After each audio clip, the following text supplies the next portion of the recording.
by the people, for the people.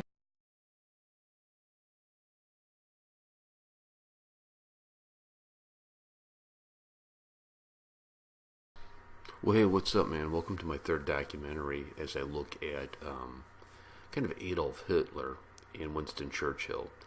And I have to tell you, before YouTube, before I started doing this, if you were to ask me about World War II, what I would tell you is it was the Americans and the British basically saving the world from the evils of the Nazis and the Japanese. That those were the two monsters that were committing all kinds of atrocities against the world. And it was us, the Americans and the British, that saved the world, right? And then lo and behold, I start learning about Russia. I start learning about the sacrifice that the Russian people made. You know, because what I was taught was 6 million Jews died, which is true. 6 million Jews died. I wasn't really taught that 30 million Russians died. That's a lot of Russians. That's a lot of dead Ruskies. You know what I'm saying? And that kind of opened my mind to start looking at, like, World War II and what was going on here, and watching old World War II movies and reading more about World War II. And I stumbled onto something that I had no idea about. And I would call this the forgotten Holocaust. There was an atrocity that was done to my brothers and sisters in India. There was a huge atrocity. It was genocide, I think, on a global scale.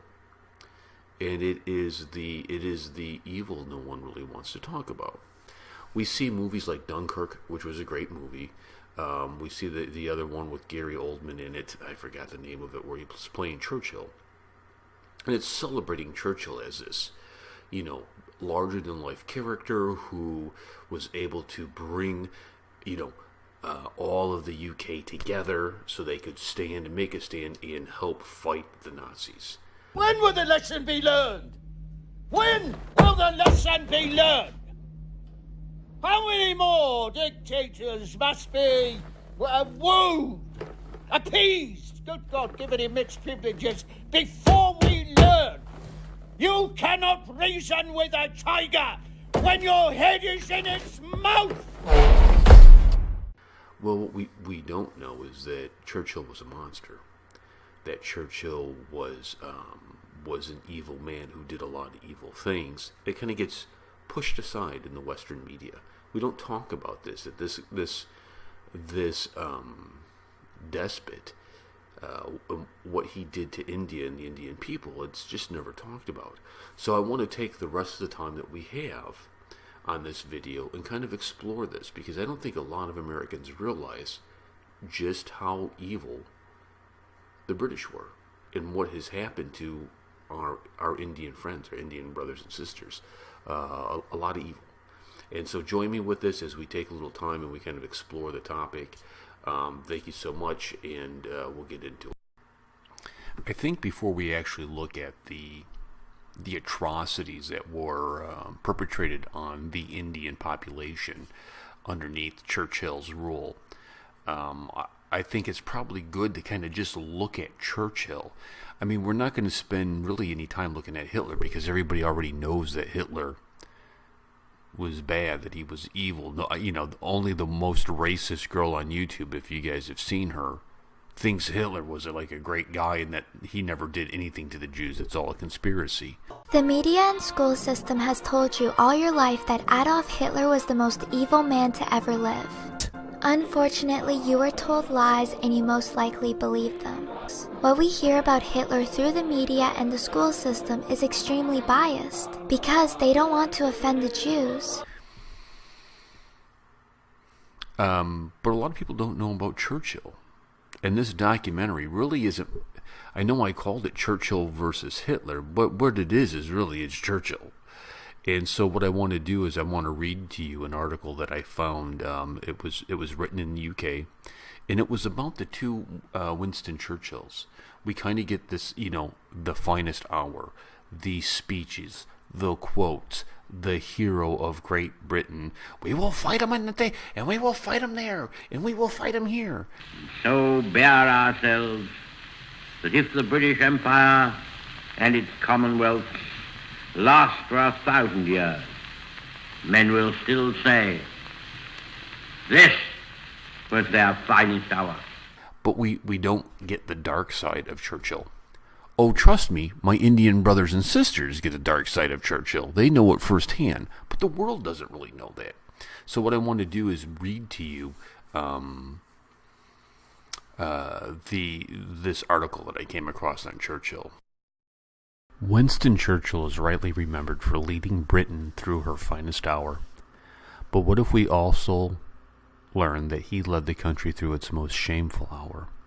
What if, in addition to rousing a nation to save the world from Nazis, he fought for a raw white supremacy, a concentration camp network of his own?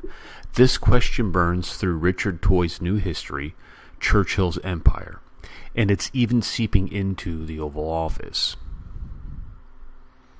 George W. Bush left a bust of Churchill near his desk in the White House in an attempt to associate himself with the war leader's historic stand against fascism. Barack Obama had it returned to Britain.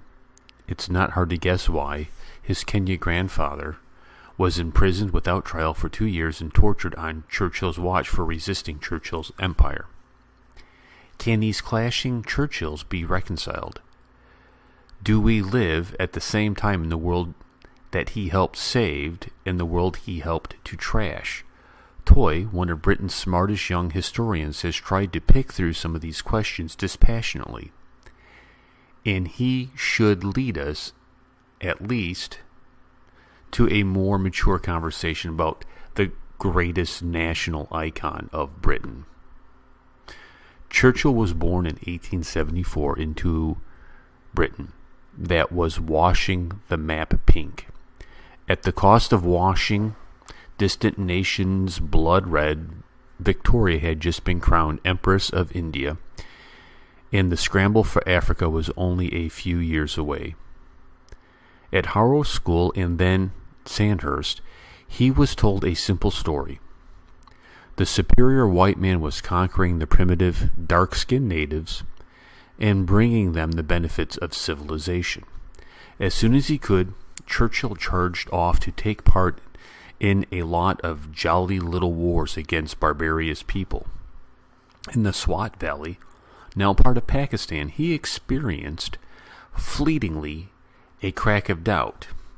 He realized that the local population was fighting back because of the presence of British troops in the land, and the local people considered their own just as Britain would if she were invaded. But Churchill soon suppressed his thought, deciding instead that were merely deranged jihadists whose violence was explained by a strong aboriginal propensity to kill. He gladly took part in raids that laid waste to the whole valleys, destroying homes, burning crops. Then he sped off to help reconquer the Sudan, where he bragged that he personally shot at least 3 savages. The young Churchill charged through imperial ranks, defending them each time in turn. When concentration camps were built in South Africa for white Boers, he said that they pronounced the minimum of suffering. The death toll was almost 28,000, with at least 115,000 black Africans were likewise swept into British camps, where 14,000 died. He wrote of his irritation that Kafirs should be allowed to fire on white men. Later he boasted of his experience there. That was before war degenerated. It was great fun galloping about. Then as an MP he demanded a rolling program for more conquests. Based on his belief that the Aryan stock is bound to triumph, there seemed to have been an old cognitive dissident in his view of the natives. In some of his primitive, private correspondence, he appeared to really believe they are helpless children who are willingly, naturally, gratefully including themselves with the golden circle of the ancient crown. But when they defied this script, Churchill demanded that they be crushed with extreme force. As colonial secretary in the 1920s, he unleashed a notorious black and tan thugs on Ireland Catholics, civilians, and when the Kurds rebelled against British rule, He said, "I am strongly in favor of using poisonous gas against uncivilized tribes. It would likely spread the terror." Of course, it is easy to dismiss any criticism of these actions. Didn't anybody think that way then? One of the most striking findings of Toy's research is that they really didn't at that time. Churchill was seen as the most brutal and brutish end of the British imperialist spectrum. Prime Minister Stanley Baldwin was warned by the cabinet of colleagues not to appoint him because his views were so antediluvian. Even his startled doctor, Lord Moran, said of the other races, "Winston thinks only of the color of their skin." Many of his colleagues thought Churchill was driven by a deep loathing of democracy for anyone other than the British in a tiny clique of supposed superior races. It was clear in his attitude in India when Mahatma Gandhi launched his campaign of peaceful resistance. Churchill raged that he ought to be laid bound in hand and foot at the gates of Delhi and then trampled on by an enormous elephant with a new viceroy seated on its back. As the resistance swelled, he announced, "I hate Indians. They are a beastly people with a beastly religion." This hatred killed. To give just one major example, the 1943 famine that broke out in Bengal caused, as the Nobel Prize-winning economist Amartya Sen has proven, by the imperial policies of the British. Up to 3 million people starved to death while the British officials begged Churchill to direct food supplies to the region. He bluntly refused. He raged that it was their own fault for breeding like rabbits. At other times, he said the plague was merely hewing out the population. Skeletons, half-dead people were streaming into the cities, dying on the streets, but Churchill, to the astonishment of his staff, only had jeers for them. This rather undermines the claim that Churchill's imperialism was motivated only by an altruistic desire to elevate the lower races. Obama's grandfather is usually among Churchill's victims, only in one respect. His story has been rescued from the slipstream of history because his grandson ended up being president of the United States. Churchill believed that Kenya's fertile high ground should be preserved for white settlers and approved for the clearing out of local blackmoors.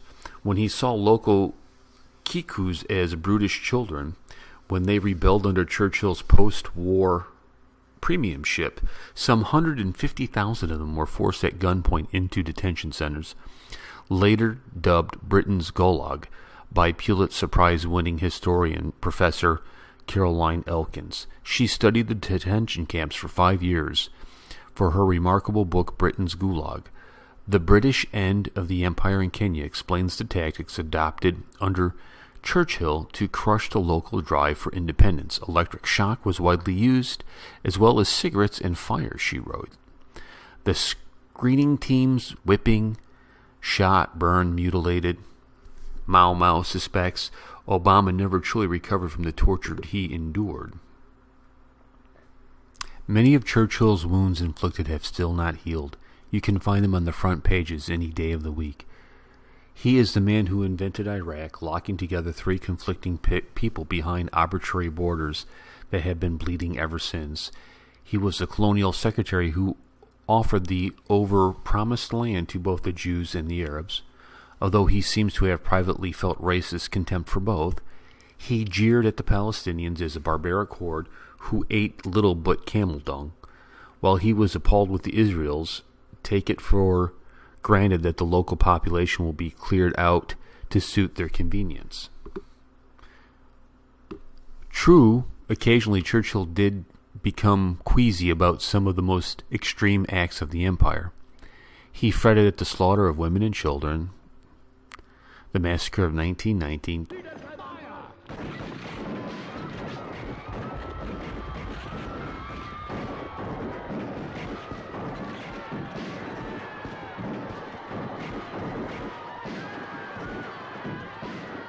Toy tries to present these doubts as evidence of moderation, yet almost never have they led Churchill to change his actions. If you are determined to rule a people by force against their will, you can hardly be surprised when atrocities occur. Rule Britannia would be explorable, can produce cruel Britannia. How much can these two be reconciled? Was Churchill morally opposed to Nazism, masking the fact that he was trying to defend the British Empire from a rival? U.S. civil rights leader Richard B. Moore, quoted by Toy, said, "It is a rare and fortunate coincidence. At the moment, the vital interests of the British Empire conceded with those of great overwhelming majority of mankind, but this too might be soft in praise. If Churchill had only been interested in saving the empire, he could probably have cut a deal with Hitler. No, he had a deeper repugnance for the Nazism than that. He may have been a thug, but he knew a greater thug when he saw one, and we may owe our freedom today in that wrinkle in history." So, there was a little bit of Churchill. I think you think of it this way, maybe. World War II was supposed to be the war to end all wars. And one of the things that is known, is, especially in America, is that 6 million Jews died. 6 million Jews, that's a lot of people to kill, right? Atrocity, terrible. And then I come to learn that on the Russian side of World War II, 30 million Russians died. 30 million. That is a lot. 30 million people dead.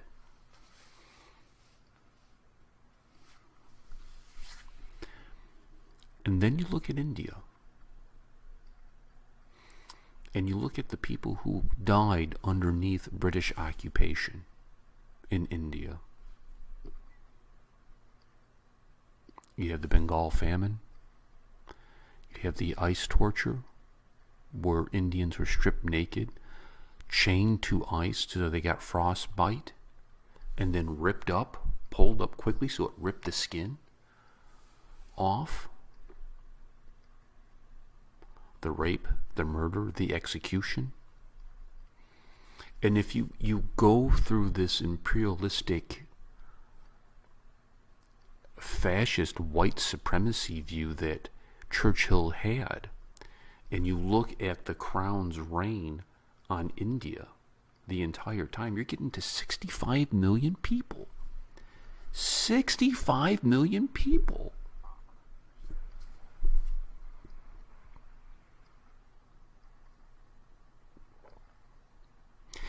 And I don't understand how we can celebrate Churchill and not even bring this up. Nobody would celebrate Adolf Hitler. Well, some crazies would. But it's not lifted up. It's not like, we don't make movies about how great Adolf Hitler was. And I think that this is important. This fact, this thing that happened to my brothers and sisters in India, this evil atrocity, this genocide on a global scale that we've never seen before, that we don't know about, that we don't talk about, at least in the West, is the backdrop of the nation of India. It is the darkness that falls on her history that causes the kings of the East to shine like a diamond. When you go into a jeweler in America and you go and look at a diamond ring, they have it set in black velvet.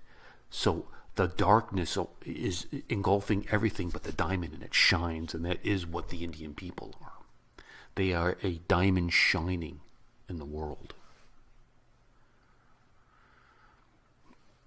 One of the things that I've come to love about my Indian friends is how patriotic they are. When we do videos about, the Black Hats, the Indian Commandos, the Air Force, the Navy, all these things, there is a Jahin love that happens, and people get fired up at it. And I truly believe it is because of this past. That the Indians are so patriotic because what they are saying when they cheer for their team in cricket, what they are saying when they watch the Indian Commando videos, what they are saying when they lift up their movies is never again will we allow this to happen. Never again.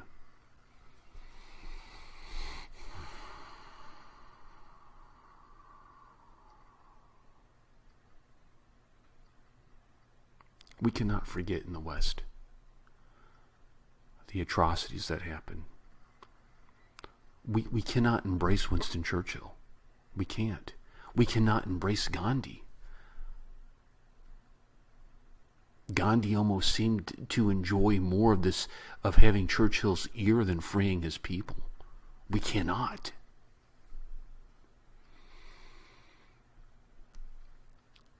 I truly believe you are the kings of the East written about in the Bible.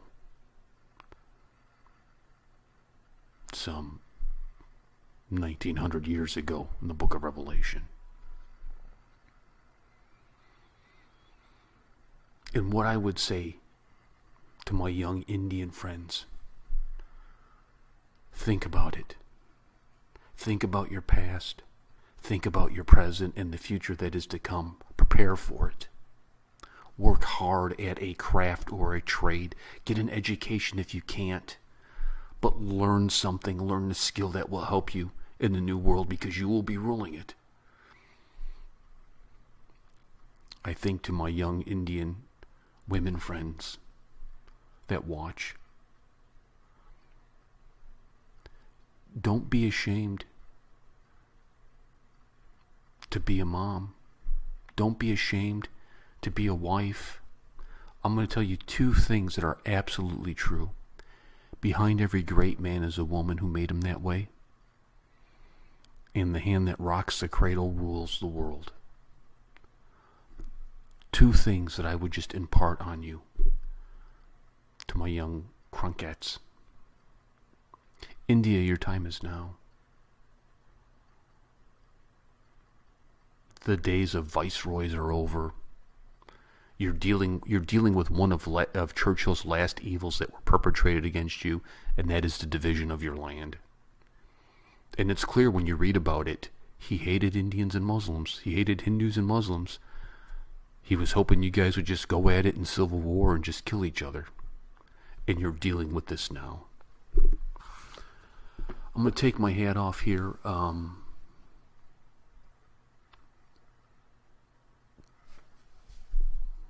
I think it's important for us just to take a moment in silence. And just remember, 65 million people gave their lives for freedom, resisted.